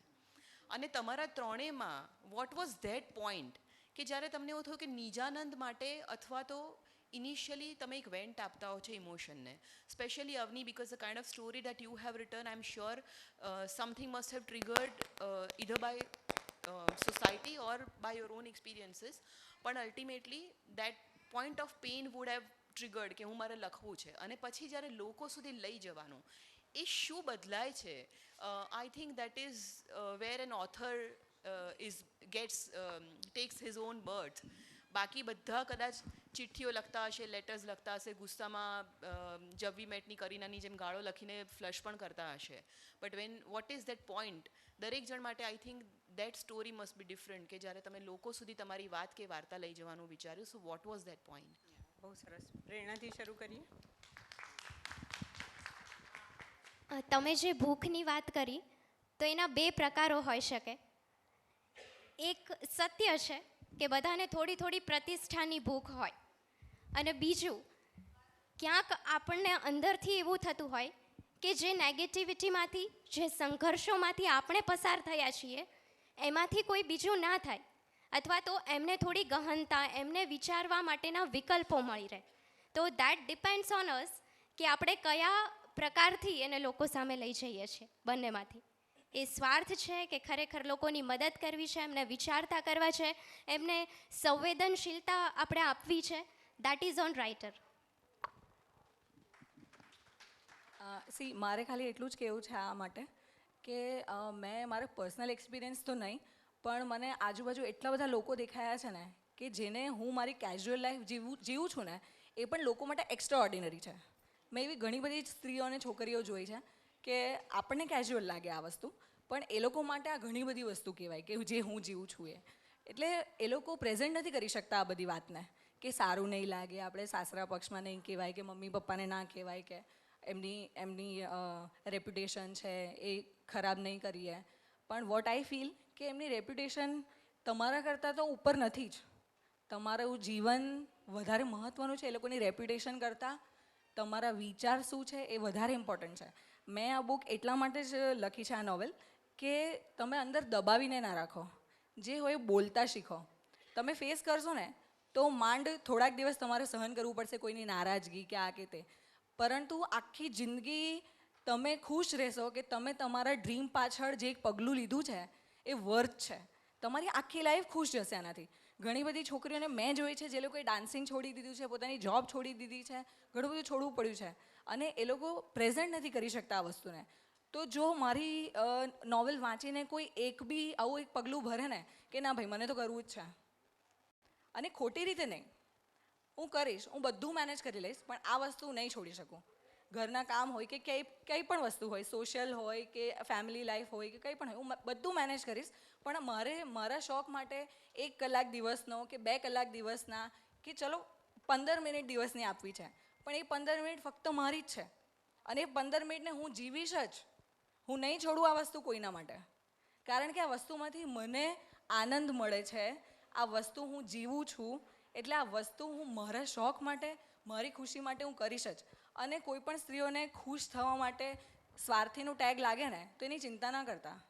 બધાએ પોતાનું, સ્ત્રી હોય કે પુરુષ, હું એમ માનું છું કે બધાએ પોતાની ખુશી માટે જેમાંથી પોતાને આનંદ મળતો હોય એ પ્રવૃત્તિ કરવી જ જોઈએ, જ્યાં સુધી અનટિલ એન્ડ અનલેસ કોઈને હાર્મ નહીં પહોંચે. અને પોતાની એક્ટિવિટીથી બીજાને જો હાર્મ નહીં જ પહોંચતું હોય તો પછી આપણે એક્ટિવિટી વસ્તુ કરવી જ જોઈએ, અને મને નથી લાગતું કે કોઈના માટે છોડવી જોઈએ. એટલે નોવેલ લખવાનો ઇન્ટેન્શન મારો આ જ હતો કે speak up for your self, stand up for your self, take a stand for your self, તો જ તમારું જીવનમાં મહત્ત્વ રહેશે. અદરવાઇઝ બધું જતું કરવાની આવડત જો તમારામાં થઈ ગઈ ને, બધું જ જતું કરવા માંડશો ને તો તમારી રેપ્યુટેશન બધા એમ જ વિચારશે છોડને આને બધું ચાલશે. તો આપણે પણ એક રિસ્પેક્ટફુલ લાઈફ જીવવાનો અધિકાર છે જ, અને પોતાના માટે સ્ટેન્ડ લેવામાં કોઈ જ ખરાબી નથી. બધા જ લઈ શકે પોતાના માટે સ્ટેન્ડ. હેલો, કાજલબેનનો એવો પ્રશ્ન છે કે તમે જે વિચારો છો અને એને નવલકથામાં મૂકો છો એના કારણે નીડ બેઝ સોલ્યુશન, કે સામેવાળો જે રીડર છે એને આ ગમે છે તો હું ફેરફાર કરું કે નહીં, રાઈટ, એવો પ્રશ્ન છે. તો મારું કેવું એવું છે કે ઇન્દિરા ગાંધી, કુણાલભાઈ એ શું કહે છે, જી, તમે આટલી આખી બુક લખી નાખી કિંગ કર્તવ્ય મૂળ, તો એવું તો તમને શું લાગ્યું કે તમને લખ્યું કે હવે તો મારે ચોપડી લખવી જ પડશે અને લખવું જ તો બધા સુધી મારી વાત પહોંચે? એ શું ટ્રિગર કરી ગયું તમને? વાંચતા વાંચતા લખવાનો શોખ થઈ ગયો, અથવા તો તમારી વાત એવી હતી કે અરે આ વાત કોઈને જ ખબર નથી માટે હું લખું? પુસ્તક લખીએ ને તો અમર થઈ જવાય. બહુ પ્રેક્ટિકલ પુસ્તક લખો તો અમર થઈ જાય, એટલે અમર થઈ જવાય. વાતો આપણી બ્રહ્માંડમાં ગઈ છે ખબર નહીં ક્યાં છે અત્યાર સુધીની. એટલે પુસ્તક લખવાનું છે અમર થવા માટે. લોકો કેવડા મોટા કામ કરવા પડતા, આપણે ખાલી પુસ્તક લખો અમર થઈ, પુસ્તક લખો અમર. તો અમર થવા માટે પુસ્તક લખવું છે. પુસ્તક લખાય, સાચી વાત છે. અમે બધા અમર એક દિવસ થવાના, પણ આ તો થઈ ગયા, બાકી લાઈનમાં છીએ અમે. પણ તમને એવું નથી લાગતું કુણાલભાઈ અથવા અવની, બંને આપી શકો છો જવાબ, કે આ જે અમર થવાની ઘેલછા બધાને અત્યારે ઇન્સ્ટાગ્રામ પર લાગે છે ને, એમાં હું અને મારી વાત બસ એ જ પ્રોજેક્ટ થાય છે અને વાર્તા બિચારી હંસિયામાં રહી જાય છે? ના ના, મને તો એવું નથી લાગતું કે હું અને મારી વાર્તા જ, હું અને મારા વિચારો જોવા જોઈએ. નહીં, ના ના, લોકોને બી હું એટલું જ કહેવા માંગીશ કે જે તમને કામનું જેટલું હોય ને એને ગ્રેબ કરી લો અને બાકી બધું જવા દો. જો મારી વાર્તામાં કે મારી લાઇન્સમાં એવું કંઈ તમને એવું લાગે કે આ મારે ગ્રેપ કરવા જેવું છે, મારી લાઈફમાં એડોપ્ટ કરવા જેવું છે, તો I will be more happy. તમને શું લાગે છે કુણાલભાઈ, બધા ઇન્સ્ટન્ટ એટલું બધું પ્રસિદ્ધ થવાની એમાં ઘણું બધું- પ્રસિદ્ધ થવાની એવું છે કે એક તો નોવેલ રાઇટિંગમાં પૈસા નથી, તો પ્રસિદ્ધિ તો હોય ને એમ. પ્રસિદ્ધિ જ હોય.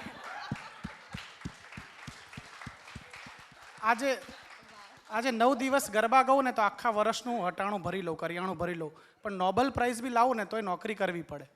સાચી વાત છે. તો લખવા માટે મારું મુખપૃષ્ઠ કેવું હશે, મારું બેબી છે આ રહ્યું જેને મેં 1.5 વર્ષથી ઉછેર્યું છે, તો એનું કવર કેવું હશે, ઇન્સ્ટાગ્રામમાં કોઈને કહીએ કે ભાઈ તમે સ્ટોરી મૂકો ને પ્લીઝ, કોઈને 5 જણાને કહે ને, તો આ વસ્તુ પ્રસિદ્ધિ તો દરેકને વાલી જ હોય અને એ બહુ ફેક્ટ છે અને ગમતી જ હોય, તો આપણે કોઈને ટોર્ચર ના કરીએ એમ કે તને તું આટલું પ્લીઝ મેં તારું કામ કર્યું હતું, એ રીતે ના કરીએ, પણ કમસે કમ કહીએ તો ખરા.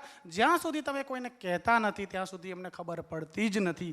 એક વસ્તુ એવી છે કે તમને ખબર છે, બીજી છે તમને નથી ખબર, અને ત્રીજી એવી છે કે તમને ખબર પણ નથી કે તમને શું નથી ખબર. તો તમારે મેસેજ તો પાસ કરવો જ જોઈએ કે હું તમને પ્રેમ કરું છું. પછી લગ્ન કરવા જરૂરી નથી, ડેટિંગ કરવું જરૂરી નથી, કોફી પીવી જરૂરી નથી, પણ તમારે કહેવું જોઈએ મને તમે નથી ગમતા, આ 5 કારણોથી તમે મને નથી ગમતા, પછી તમે ત્યાંથી જતા રહો. એવી રીતે મારે વાર્તા કહેવી જ છે અને આ મારી વાર્તા છે અને તમારે વાંચજો, સમય મળે તો, ન વાંચો તો ફાઇન, પણ માર્કેટિંગ કરવું જ જોઈશે. કુણાલભાઈ લખીને પુસ્તક એટલે એમને એવું લાગે છે કે બધાને જ વાર્તા લખતા આવડી ગઈ ને બધાના જ પુસ્તક આવશે. મારો પ્રશ્ન એ જનરેશનને હતો, એ બી એક વાર્તાની રીતે જ કહું અને તમને એનો જવાબ એ ખબર હશે કે ઊંટ અને શિયાળ હોય ને એ ખેતરમાં જાય છે અને ઊંટ કહે છે કે ના હું તો લખીશ જ, ના હું તો લખીશ જ. પછી શું થાય, ઓડિયન્સ જ કહી શકશે પછી શું થાય. એટલે એ કઈ જ વસ્તુનું ધ્યાન હોતું નથી, બસ મારે લખવું છે ને લખવું છે, તો એ વાત જ છે, વાર્તા બનતી નથી, એટલું જ મારું કહેવું છે. એક વાક્ય, બે બહુ સાચી વાત કરી. મારી નોવેલ છે ને થોડી ફેન્સી છે, યંગસ્ટર્સને ગમે એવી છે, આમ છતાં સાહિત્ય શબ્દ હું નહીં વાપરું, લેખન શબ્દ વાપરીશ. પરંતુ મારે લેખનથી સાહિત્ય તરફ જવું હતું, એટલે મારી પ્રસ્તાવના કોણે લખી છે, મહેન્દ્રસિંહ પરમાર સાહેબ, કે જે પ્રોફેસર્સ છે ભાવનગર યુનિવર્સિટીના, જે ગુજરાતી પ્રોફેસરના ઇન્ટરવ્યૂ લે છે, પછી એમને પ્રસ્તાવના તો જ લખે ને જો સારું હોય તો, એમને ગમી, પછી મેં કીધું કે હા ઠીક છે. એટલે મને જ્યાં સુધી આવા કોઈ દિગ્ગજ લોકોએ ના કીધું હોત તો હું એવું માનત જ નહીં કે મારી વાર્તામાં કોઈ દમ છે. પણ એટલે આપણે એવું માનીએ કે સાહિત્ય શું છે છેવટે, કે જે સર્વના હિતાર્થે છે એ સાહિત્ય છે. એટલે તમને તમારી વાર્તામાં એવું જડે કે એ છે, તમને એવું કયો પોઈન્ટ તમારી વાર્તામાં લાગે છે કે એનાથી સમાજમાં પણ પરિવર્તન આવી શકે? હું જ્યારે લખવા બેસું ને ત્યારે મને શંકરાચાર્યની જે ફિલસૂફી છે ને, શિવોહમ શિવોહમ, એનો સળવળાટ થાય. એટલે મને તો માત્ર એવું લાગે છે કે જ્યારે પોતાના સંઘર્ષોમાંથી તમે એકલા કોઈની મદદ વગર ઝઝૂમીને બહાર આવો છો અને એ આંતરિક શક્તિ આપણી અંદર પડેલી છે એની જ આપણને ખબર નથી હોતી, તો કદાચ એ આપણે એક્સપ્લોર કરી લઈએ અને આપણે એક્સપ્લોર કરીને બીજાને કરાવડાવીએ તો it will be very much beneficial to them. બરાબર, સાચી વાત છે. તમને એવું અગર ગિવન અ પોઈન્ટ કે એવું કે તમારી નવલકથામાં એક વસ્તુ ચેન્જ કરો તો તમે શું કરશો? હું આમાંથી એક પણ વસ્તુ ચેન્જ નહીં કરું, કારણ કે આમાં ચેન્જ કરવા જેવું મને નથી લાગતું. જો ચેન્જ નહીં કરવાનું કારણ પણ એ જ છે કે મારે એક મેસેજ પહોંચાડવો હતો આ નોવેલ થ્રુ. એ મેસેજ મેં પહોંચાડ્યો છે, એનો આનંદ મને બહુ જ છે. એટલે I don't want any change in my novel. તો તમારી નોવેલ પબ્લિશ થઈ પછી તમને એવા કોઈ મેલ કે મેસેજીસ આવ્યા જેનાથી તમને એવું લાગ્યું કે લોકો તો એક શેર તમે કરી શકો? મને મારી નોવેલ પબ્લિશ થયા પછી જે લોકોએ નથી વાંચીને એ લોકોએ આ નોવેલને ફેમિનિઝમનું નામ આપ્યું કે ફેમિનિસ્ટ બુક છે એનું નામ આપ્યું. પણ જે લોકોએ વાંચી છે ને એ ખરેખર એવા મેલ ફ્રેન્ડ્સ પણ છે જે લોકોએ વાંચી છે અને એ લોકોને ખબર છે કે અવંતિકા જ્યારે એના એક મેલ પર્સનના લીધે ડિપ્રેસ થઈ છે ને, તો એને એમાંથી બહાર કાઢવાવાળું પણ એક સેકન્ડ મેલ પર્સન જ છે. એટલે it is not about feminism, it is not about સ્ત્રીઓના દુઃખ, it is about a single person who went in depression. Someone is there to help her.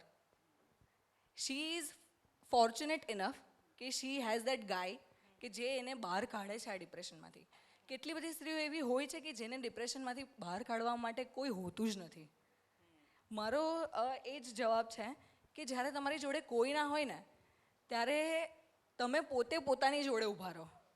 કારણ કે બધા અવંતિકા જેટલા નસીબદાર નથી હોતા કે બહાર કાઢવા માટે એક વ્યક્તિ છે એની જોડે કે એના બધા જ દુઃખમાંથી એને બહાર કાઢી લેશે. અવંતિકા ઇઝ ફોર્ચ્યુનેટ ઇનફ કે એની પાસે એક એવું કેરેક્ટર છે કે જે એને બધા દુઃખોમાંથી બહાર કાઢે. લાઈક ફેરી ટેલ, એક પ્રિન્સેસ હોય જે બહુ દુઃખી હોય, પછી એક પ્રિન્સ આવીને એને એમાંથી બહાર કાઢીને લઈ જાય. એટલે દરેક વ્યક્તિ એટલી બધી ફોર્ચ્યુનેટ નથી હોતી કે જે લોકો પાસે આવું એક વ્યક્તિ હોય જે એને બહાર કાઢી શકે. એટલે હું આ જ કહેવાની ટ્રાય કરું છું કે અવંતિકા ઇઝ ફોર્ચ્યુનેટ ઇનફ, પણ દરેક સ્ત્રીઓ પાસે નથી હોતું. તો એનો મતલબ એમ નથી કે તમારે આખી લાઈફ એમાં જ રહેવાનું છે. Help your self. મારો કહેવાનો મતલબ એ છે કે આજે અવંતિકા પાસે છે, તમારી પાસે નથી, પણ તમારી પાસે તમે પોતે છો. Great great. કુણાલ બેન, આપે કહ્યું કે તમને કોઈ કીધું કે ચેન્જ કરવું હોય તો બહુ સાચી વાત છે. ઇન્દિરા ગાંધીને 1969માં એના પ્રિન્સિપલ સેક્રેટરીને કીધું કે આપણે આ સેક્રેટરીને બદલી નાખીએ, તો કે હા બદલી નાખીશું. બદલી નાખ્યા. બીજા દિવસે કીધું આને બદલી નાખીએ, તો કે બદલી નાખ્યા. આ મિનિસ્ટરનો પોર્ટફોલિયો બદલી નાખીએ, તો બદલી નાખ્યો. પછી કીધું આ મિનિસ્ટરનો બદલીએ, એનો તો ના બદલાય, એ તો બહુ જોરદાર છે. અરે બદલી નાખો ને. અરે એનો ના બદલાય, એ મિનિસ્ટર છે, સિનિયર છે મારા. અરે તમે તો પ્રાઇમ મિનિસ્ટર છો, તમે તો બધું કરી શકો. અચ્છા, હું પ્રાઇમ મિનિસ્ટર છું તો હું તમને જ બદલી નાખું છું. તો એને એ જ ખબર નથી કે જેને એ સલાહ આપી રહ્યો છે એને પણ બદલવાનો પાવર એની જોડે છે. તો ક્યારેક કેવું થાય કે મારી વાર્તા જે છે ને એ વાર્તા તો આપણી જ છે. તો આપણે આજે સંબંધોના તાણાવાણામાં, આપણે આ લોકતંત્રના જે બધા નિયમોમાં તાણાવાણામાં છીએ, એ આપણું એક કોસ્પ્લે છે, પરંતુ વાર્તા તો આપણી છે. આપણે ઈશ્વરની જેમ પૃથ્વીનું સર્જન કર્યું એમ આપણે આપણું સર્જન કર્યું છે. એટલે આમાં આપણે શું કરવા કોઈ બીજાની છાપ એને ઘૂસવા દઈએ. એટલે મને એવું લાગ્યું છે 2-3 જગ્યાએ મારે ચેન્જીસ કરવો હતો, પરંતુ મારું નહોતું થતું. એ પછી કોમ્પ્લેક્સ થતું હતું. એટલે પછી મેં જેવું હતું એવું રાખ્યું. મારો એક છેલ્લો પ્રશ્ન છે કુણાલબેને, કે ઘણા બધા અત્યારે એવું તર્ક લગાડતા હોય છે કે અમે તો આવું જ લખીએ કારણ કે લોકોને એવું જ ગમે છે. તો તમને સાચું લાગે છે કે તમને ગમે માટે લખો એ વાત સાચી છે, કે લોકોને ગમે એવું સાહિત્ય પીરસવાનું તમને વધારે ગમશે? લોકો જોડે સમય બહુ ઓછો છે. આપણે 25-30 વર્ષ 35 વર્ષ તો ભણ્યા, યુનિવર્સિટીઝમાં ફર્યા, પછી આપણે સાંસારિક જવાબદારીઓ બી હોય છે, એટલે લખવાનો સમય ઓછો છે. હવે એ સમયમાં પણ આપણે લોકભોગીએ જ લખીએ અને તાળીઓ પડે એવું જ લખીએ, એના કરતાં આપણે પોતાના માટે ના લખીએ. લોકભોગીએ કદાચ 2-5 વખત આપણે લખી દીધું છે, આપણે પોતાના માટે લખી દીધું ને હવે આપણે ઉબાઈ ગયા છીએ ને હવે we are into some money minting, તો ઠીક છે. પણ જ્યાં સુધી આપણો જે કોર સમય છે, જે આપણો best of the best peak hours છે, આપણો પીક ટાઈમ છે લાઈફનો, એમાં આપણે આપણા માટે જ લખવું જોઈએ, બીજું કશું પણ ચિંતા કર્યા વગર. ખરી વાત છે. ઓડિયન્સમાં હા, એક પ્લીઝ એમને માઇક આપો ને. Second last.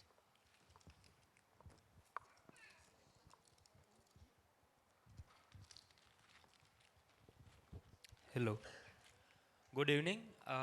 મારે ક્વેશ્ચન એવો છે. તમારું નામ તો કહો. મારું નામ ગૌરવ રીબડિયા છે. Currently I am studying in LD college of engineering 4th year. So અહીંયા જે બધા લેખક છે એમની બુક પબ્લિશ થઈ ગઈ છે, કોઈ લખે છે. ઇન ધ શોર્ટ બધા લેખક છે. તો જે લેખક છે બધા એ લખવાનું મોટિવેશન લાવે છે ક્યાંથી? બિકોઝ હું પોતે બી લખવાની ટ્રાય કરું છું સિન્સ 9th સ્ટાન્ડર્ડ. બટ વચ્ચે એવા ક્યારેક ફેઝ આવે છે કે જ્યારે છૂટી જાય છે, બધું સાઈડમાં પડી રહી હોય, બુક ડાયરી જે છે બેગમાં હોય, બટ એમાં લખાતું નથી. તો આ જે ફેઝ આવે છે, શું તમને બી આવા ફેઝ આવેલા? અને જો આવેલા છે તો તમે કઈ રીતે આને ઓવરકમ કરેલા છે? કોને? ત્રણેયને પ્રશ્ન છે કે કોઈ એક પર્ટિક્યુલરને તમારે પ્રશ્ન પૂછવો છે? બધા લેખકો બધાને પૂછવો છે. પ્રેરણા, તમે પહેલા જવાબ આપો. તમને મરીઝ સાહેબની પેલી પંક્તિ ખબર હશે કે આ નાના નાના દર્દો હવે નથી થતા સહન, દે એક જ મહાન દર્દ અને પારાવાર દે. તો જે સંવેદનશીલ વ્યક્તિઓ હોય ને એને આ નાના નાના દર્દો હોય એ પણ મહાન અને પારાવાર જ લાગતા હોય. અને આ જે પારાવાર સંવેદનો છે એ સૌથી મોટો ફોર્સ છે કે લખાવે છે. કારણ કે કોઈ સેફ જગ્યા, કોઈ સેફ માણસ તમને નહીં મળી શકે એક સમયે એ સંવેદનો મૂકવા માટે, પણ તમારું લખાણ છે, તમારી ડાયરી છે, એમાં તમે સંવેદનો મૂકી શકશો. તો સ્વના સંઘર્ષો અને સ્વના સંવેદનો એ લખાવે છે. અવની, તમે જવાબ આપો. તમારો જે ક્વેશ્ચન છે મને બહુ રિલેટેબલ છે. મેં લખવાનું ચાલુ કર્યું અને પછી મારે ખ્યાલથી મને और खुशी और आर्या आप दोनों से भी, क्योंकि आप लोग तो इतने यंग हैं और आजकल बच्चे बहुत ज़्यादा एडिक्ट हैं सोशल मीडिया के, कैसे आप लोग मैनेज करते हो? पढ़ाई भी है, लिटरेचर पे भी काम कर रहे हो, सोशल मीडिया भी यूज़ करते हो, क्या है, कैसे मैनेज करते हो? और पेरेंट्स का क्या इस पे रवैया है, वो क्या कहते हैं आपको? जी, कुमुद जी ने एक बहुत सही बात कही कि बच्चे हमेशा वही सीखते हैं जो उन्होंने अपने माँ बाप, नाना नानी, दादा दादी के पास से देखा हो। आपका हमारा कैरेक्टर, जैसे डीएनए तो 99% माँ बाप का ही होता है, लेकिन वो जो 1% है वो हमारा खुद का होता है। लेकिन वो जो आदतें हैं, वो जो लाइफस्टाइल है जो आप देखते हैं, बहुत ज़रूरी है। और ऐसा नहीं है, आजकल ये भी होता है कि पेरेंट्स भी काफ़ी मतलब बच्चों से वो हो जाते हैं कि क्यों इस तरह से ही। पेरेंट्स भी काफ़ी काम करते हैं और जिस तरह से कोविड आया है, पूरी लहर, सब कुछ चेंज हो गया है। न्यूज़पेपर्स भी ऑनलाइन थे, मैगजीन्स भी ऑनलाइन थी, पढ़ाई भी ऑनलाइन था और एंटरटेनमेंट भी ऑनलाइन था। लेकिन कुछ चीज़ें ऐसा होता है कि प्रोज और कॉन्स के साथ आती हैं। तो इंटरनेट, सोशल मीडिया भी सेम है कि सोशल मीडिया से आप बहुत अच्छी रीच ले सकते हैं, काफ़ी ज़्यादा सच में अच्छा काम कर सकते हैं। जैसे कोविड के टाइम पे मेरे बुक में भी मैंने जिक्र किया है कि काफ़ी गाइड चलती थी। गाइड मतलब आप उसमें डोनेट भी कर सकते हैं और crores of fund universally, internationally लोगों ने इकट्ठा किया है और अच्छा काम भी किया है। लेकिन इसमें एक थिन लाइन होती है प्रोज एंड कॉन्स के बीच की। वो आपके माइंड का बैलेंस है कि आप कितना बैलेंस कर सकते हो। And it is very important, क्योंकि जितना ऑर्गेनाइज्ड आप खुद रहते हो, बहुत टफ हो जाता है। मैं खुद भी काफ़ी बार फील करती हूँ कि मैं एडिक्टेड हूँ क्या, लेकिन फिर आपको अपने मेंटली डिटॉक्स रखना चाहिए कि 2 घंटे तो 2 ही घंटे। एंड उसके बाद एक बैलेंस होना चाहिए लाइफ में हमेशा कि आप किस तरह से उसे यूज़ कर रहे हो। सेम थिंग अगर हम बच्चों के बारे में बात करें कि बच्चों के लिए बहुत टफ है, क्योंकि उनको जो आदत हो गई है वीडियो गेम्स खेलने की, यूट्यूब वीडियोस देखने की, हम सब उसमें शामिल हैं, हम सब उसका शिकार है। लेकिन अगर पहले, मुझे अपना टाइम याद है जब मैं छोटी थी, फ़ोन्स तो बेसिक फ़ोन्स हुआ करते थे और हमारा टाइम निश्चित होता था, 20 से 30 मिनट्स एक शो देखो जो अच्छा सा कॉमेडी बच्चों के लिए या पारिवारिक शो आता हो। लेकिन उसे अब सबके लिए करना बहुत टफ हो गया है। अब बड़ी एज के लोगों के देखो, दादा दादी हो, नाना नानी हो, उनको भी आदत है फ़ोन की और वो काफ़ी ज़रूरी है। लेकिन how much is too much वो हमें डिसाइड करना है और वो सब खुद ही कर पाएंगे। लेकिन इस टाइम पे बच्चों को पढ़ाना माँ बाप के लिए सबसे बड़ा चैलेंज है। ऑनलाइन ट्यूशन्स है, बायजूस है, ये है, वो है, सब कुछ, और फिर उसको बैलेंस करके बनाना अपने बच्चे को, उन्हें संस्कार देना टफ है। एक और पॉइंट मैं ऐड करना चाहूँगी। मैंने अपनी 7वीं कक्षा में एक स्टोरी पढ़ी थी, आइजैक एसिमोव सर की थी, द फन दे हैड। वो फ्यूचर और उसकी बात करते हैं कि आगे जाके अराउंड हज़ारों साल बाद ये बुक्स नहीं होंगी। उसमें ये पूरा बहुत अच्छे से लिखा है और उस स्टोरी के बाद मैं काफ़ी भावुक हो गई थी, क्योंकि उसमें वो बताते हैं कि ये पेपर बैक है या जो प्रिंट है, ऑफलाइन कॉपी है, वो नहीं रहेगी, सब कुछ ऑनलाइन है। और तब ये दुर्लभ है कि वो बच्ची है, वो पढ़ती है और वो देखती है कि हमारे एंसेस्टर्स इतने हज़ारों साल पहले बुक से पढ़ते थे, तो और उसमें स्कूल का कंसेप्ट नहीं है। तो कभी कभी ये चीज़ें डरा देती है कि क्या ऐसा सच में हो जाएगा। तो ये, इस चीज़ को कभी कोई रिप्लेस नहीं कर सकता। जैसे मेरी खुद की बुक भी, मैं काफ़ी ज़्यादा मेरा मंथन हुआ है, 2 साल पहले लिख चुकी थी मैं। लेकिन उसके बाद भी जब तक हाथ में हार्ड कॉपी नहीं आती तब आपको सेटिस्फैक्शन नहीं मिलता। तो एक सोल्यूशन वो है कि अगर आपको बुक रीड करनी है तो गेट कॉपीज़, ज़ेरॉक्स निकलवा लीजिए, प्रिंट आउट कर लीजिए। क्योंकि ऑनलाइन रीडिंग पर्सनली मुझे कभी अप्रोच ही नहीं किया। आप न्यूज़ आर्टिकल्स रीड करते हैं, डिफरेंट चीज़ है, या काम के लिए करते हैं, बट रीडिंग जो है कि एक बुक की स्मेल होती है, एक पूरा फीलिंग होता है। और सोशल मीडिया एक्चुअली हमेशा मुझे थोड़ा सेल्फिश लगता है। सब यूज़ करते हैं, मैं खुद भी करती हूँ, और जब मैं एवरेज देखती हूँ 1 घंटा हो जाता है, तो उसे मैं ब्लेम नहीं करती। लेकिन सोशल मीडिया हमेशा खुद का दिखाना है। जब सिर्फ बुक रीडिंग है, you are not showing it to anyone, आप सिर्फ खुद के लिए कर रहे हैं। जो उसका मज़ा है, आप 1-2 घंटे रीड करते हो, इतना सूदिंग होता है, तो it is irreplaceable I think, and social media can not take it, so that's it. बहुत अच्छी बात कही खुशी ने, और मुझे आश्चर्य होता है इतनी कम एज में ये लोग इतने ऐसे लगता है बहुत एक्सपीरियंस्ड हैं। इस तरह की बातें सुन के बहुत खुशी होती है जब यंगस्टर्स बात करते हैं। जी जी जी, हाँ हाँ जी, बिल्कुल, बहुत खुशी होती है ऐसे बच्चों को देख के। जी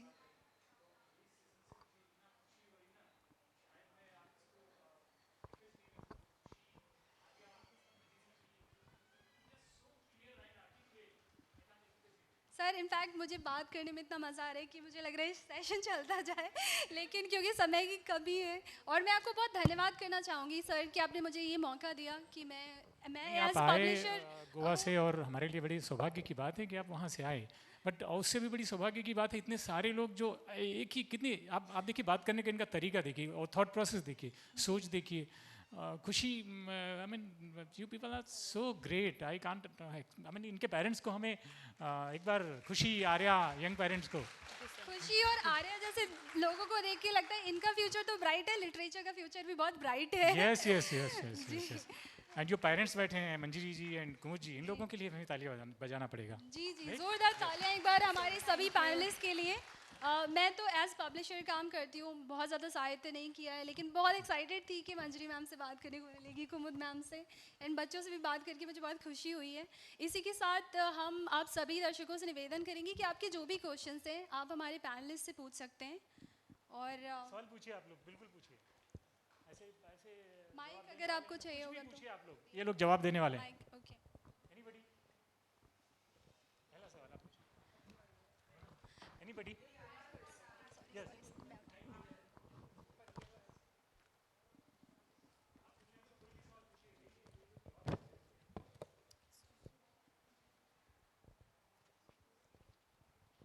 नमस्कार।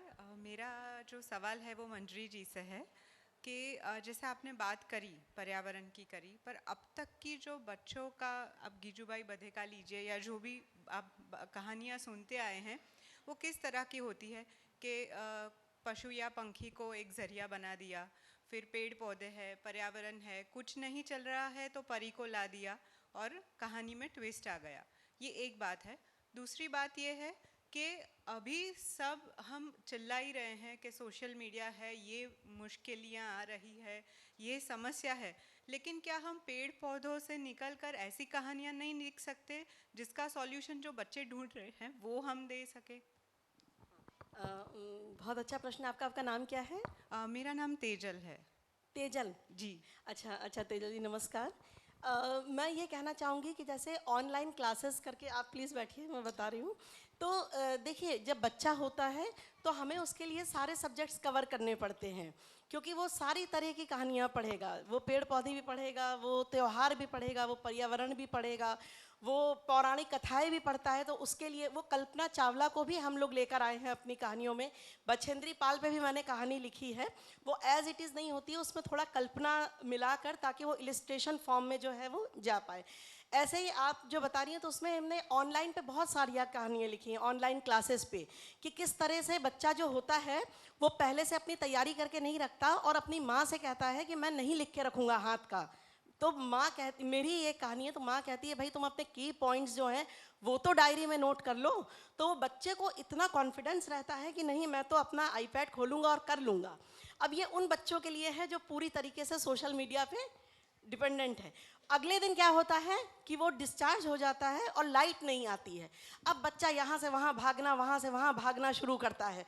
तो इस कहानी को पढ़ने के बाद मुझे, जब हम वर्कशॉप ले रहे थे तो वहाँ पे ऐसे बांटी गई थी मतलब कहानी, तो उन बच्चों ने कहा कि मैम पहली बार हमारे दिमाग में ये आया कि हमारे घर की इलेक्ट्रिसिटी भी जा सकती है और आईपैड भी काम नहीं कर सकता है। जी बिल्कुल जी, तो ये वाले टॉपिक्स लेकर भी हम लोग कोशिश करते हैं कि चलें। जी धन्यवाद। जी थैंक यू। नमस्कार, मैं मीनल शेठ। मेरा क्वेश्चन है यंग जनरेशन से कि अभी बच्चे तुरंत रिलेट हो जाते हैं स्टोरी से। तो अभी मेरी यहाँ डिस्कशन हो रही थी कि कैप्टन अमेरिका, बच्चे वही देखते हैं, उनको वही चाहिए, और आज टॉयज़ भी उसी हिसाब से इंडिया में आते हैं। तो अपनी स्टोरी वाले टॉयज़, अपनी स्टोरी वाले कैरेक्टर आजकल के बच्चे मैं मानती हूँ कि वो नहीं इतना इंटरेस्टेड है। तो एवेंजर्स, वो सब जो स्टोरी है वो वहाँ की स्टोरी, यहाँ हमारा मार्केट पूरा कवर कर लिया उसने। तो आप दोनों यंगस्टर ये बताएं कि हम उसमें कितना काम कर सकते हैं। हमारे नए कैरेक्टर ऐसे कैसे है कि जिसके ऊपर से स्टोरी बने, फिल्म बने। और आपके ऊपर मेरी उम्मीद है कि आप ही वो सब, क्योंकि आप देखते हो, आप रिलेट कर पाते हो वो स्टोरी को, हम भी कर पाते। तो आप तो वही जनरेशन के हैं, तो आप बताइए उसमें कुछ कि क्या कर सकते हैं हम। आई थिंक इसमें सबके पर्सपेक्टिव पे डिपेंड करता है कि ऐसे बहुत लोग हैं जिनको वो ज़्यादा पसंद होगा captain America, Avengers end Marvel and वो सब, पर यदि हम इधर का लिटरेचर, जैसे अभी मैंने अमीश की बुक्स पढ़ी है, मेलुहा सीरीज़ एंड उसकी अभी रामचंद्र की नई सीरीज़ आई है, वो सब कम्प्लीटली इंडियन माइथोलॉजी पे बेस्ड है, जो आई थिंक ज़्यादा उसको बढ़ावा देना चाहिए, क्योंकि उस पे ज़्यादा मूवीज़ बननी चाहिए जो अभी तक बनी नहीं है। पर आई थिंक अभी लोगों को समझ आ रहा है कि Indian mythology, Indian history, Indian culture कितना इम्पॉर्टेंट है, उसको ज़्यादा इम्पोर्टेंस दे रहे हैं। एंड नॉट जस्ट ऐसे मार्वल हो या डीसी हो या ऐसा कुछ भी जो राइटिंग से लोगों पे इम्पैक्ट हो वो ज़्यादा अच्छा है। जैसे हैरी पॉटर है, उसका इम्पैक्ट वर्ल्ड वाइड है, जो अभी भी लिंगर हो रहा है, ऐसा नहीं है जो पहले लिखा था और अब नहीं है, अभी भी लिंगर हो रहा है, and that is important. So basically जो भी बुक से इम्पैक्ट हो वो इम्पॉर्टेंट है, क्योंकि उससे कल्पना बढ़ती है, इमेजिनेशन बढ़ता है, and that is I think most important than anything else. Actually mythology वाले भीम और हनुमान जी वो आ रहे हैं, लेकिन बच्चा रिलेट नहीं, वो उनको एज ए गॉड या तो ऐसे वैसे देखता है, लेकिन खुद को अगर कुछ बनना है तो मुझे इसके जैसा बनना है। तो माइथोलॉजी से भी थोड़ा बाहर आके इंडियन कैरेक्टर्स क्रिएट करने चाहिए, मैं ऐसा सोच रही हूँ। तो खुशी, आप बताओ कि आप क्या बता रहे हो। हमारे पैनलिस्ट से निवेदन करूंगी कि आप लोग कुछ लिखिए ऐसा जो इंडियन हीरोज के बारे में। चाहूंगी कि आज जो मेरी किताब, आप एक तो बैठ जाइए, आप खड़ी रहेंगी तो मुझे खड़ा रहना नहीं, प्लीज बैठिए। जो मेरी अभी ये जो किताब आई है सुल्तान सुलेमान और तिलिस्मी गुफाएं, तो ये जैसे सीक्वल है। इसका जो फर्स्ट पार्ट है उसका अभी ईश्वर चाहेगा आगे कुछ होगा, तो मतलब एक फॉरेन के ही डायरेक्टर हैं, अभी वो मैं डिस्क्लोज नहीं कर सकती हूँ, तो उनसे बात चल रही है। एक्चुअली हमारे यहाँ जो फिल्म प्रोडक्शन वगैरह हैं वो सिर्फ टेली फिल्म्स बनाते हैं। जैसे आपने डॉक्टर देशबंधु का, राष्ट्रबंधु जी का नाम सुना होगा, तो उनकी एक फटी शर्ट करके किताब थी। फिर एक सई परांजपे ने एक कहानी थी जिसे क्लीनलीनेस पे, मतलब मोदी जी तो अभियान जैसे लाए, स्वच्छता अभियान, इस पे उन्होंने बहुत साल पहले एक फिल्म बनाई थी, वो बहुत आई, तब हम लोग देखते थे दूरदर्शन में। तो अब वो है वो एनिमेटेड सीरीज, और इसमें तो आपको मिल जाएंगे, पर जो प्रॉपर फिल्म है वो हमारे यहाँ नहीं बनती है। और इस विषय पे बिल्कुल आप ठीक कह रही हैं। तो जैसे सुल्तान सुलेमान जो कैरेक्टर्स हैं हमारे, ये इंडियन हैं, और अगर इन पे कुछ बनता है तो हो सकता है कल आपके सामने यही निकल कर आ जाएं। नहीं, सही बात है, बस तो हम उम्मीद रखें आप। बिल्कुल। एक फाइनल पॉइंट मैं ऐड करना चाहूँगी। नमस्ते मीनल जी, आपका क्वेश्चन मुझे काफ़ी रेलेवेंट लगा। ये मैंने भी काफ़ी बार सोचा है कि ऐसा क्यों, लेकिन मैंने मार्वल की सारी फिल्म्स नहीं देखी, 1-2 देखी है थैंक्स टू माय सिबलिंग्स, क्योंकि मैं खुद मार्वल फैन नहीं हूँ। लेकिन मुझे ये लगता है कि बच्चों को जो हमेशा अप्रोच करता है वो सुपर पावर्स है, साइंस फिक्शन है। एज अ चाइल्ड मैंने भी जब साइंस फिक्शन देखा, जैसे क्रिश भी साइंस फिक्शन है, तो उस टाइप की फिल्म बच्चों को अच्छी लगती है, क्योंकि that is out of the world, कि अभी कोई यहाँ से जूप करके उड़ रहा है, तो वो काफ़ी इंटरेस्ट करता है, एंड दैट इज़ नेचुरल। तो उसमें मैं ये कहना चाहूँगी कि हॉलीवुड है या वेस्टर्न कल्चर है, 2 मिनट्स, वेस्टर्न कल्चर है, वो उस तरह से इसीलिए होता है क्योंकि they are united, they want to present their things. जैसे आप पूरा मार्वल या डीसी देख लो, तो उनकी चीज़ें इतनी ज़्यादा रिफाइंड है, दे आर क्लियर कि उन्हें किसको अप्रोच करना है। और आप देखोगे मार्वल एक अलग थॉट प्रोसेस है, डीसी अलग है, लेकिन दोनों इंटरनेशनल मार्केट्स में है। When we talk about our things, जैसे अभी ब्रह्मास्त्र आई, there may be many faults, but जो कैंसल कल्चर है, जो हमने अपनी ही इंडस्ट्री में बना दिया है कि ये ऐसा है, ये वैसा है, ब्रह्मास्त्र में they have tried to use very nice VFX और साइंस फिक्शन का ट्राई किया है टू बीट दैट। अभी धीरे धीरे कोई भी चीज़ स्टार्ट होती है, it takes time and it takes audience and people to make it register. तो I think if we consciously try to do that, we can do it, and science fiction एक ऐसी चीज़ है जो बच्चों को हमेशा अच्छी लगेगी। तो ये चीज़ है कि धीरे धीरे one step we can finally reach to the destination. Thank you so much. I'm very much satisfied. Very much satisfied from all of you authors. Thank you all. Thank you all. इसी के साथ हम session का समापन करेंगे। आप सभी का बहुत धन्यवाद। आप सभी का भी धन्यवाद। Thank you sir. I would like to request Uma Shankar ji to felicitate our speakers.